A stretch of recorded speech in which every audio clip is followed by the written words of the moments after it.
Masih dari Banyuasin dilaporkan, diduga dikerjakan dengan asal-asalan, trotoar di sepanjang jalan lintas timur Palembang, Jambi, tepatnya di Pangkalan Balai, menimbulkan banjir di beberapa titik Jalintim.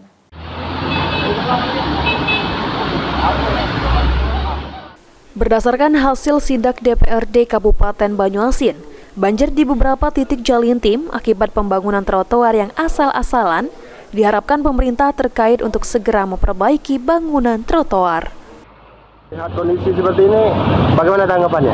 Sebagai anggota DPRD Kabupaten Banyuasin, sebagai wakil dari masyarakat, kami sangat prihatin dengan keadaan ini karena pembangunannya saya lihat itu asal-asalan, Pak. Langkah ke depan, Pak?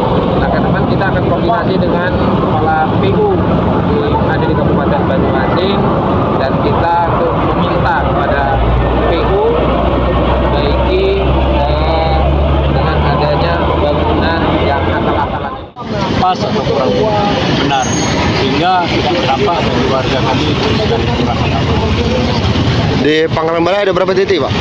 Yang parahnya mungkin hanya satu titik ini di RT 11 RW 04, tampaknya di depan Mega Fashion, dan airnya cukup tinggi. Kami cek ke sini, ya, airnya tidak masuk ke lubang-lubang. Ridho Ilahi, PAL TV.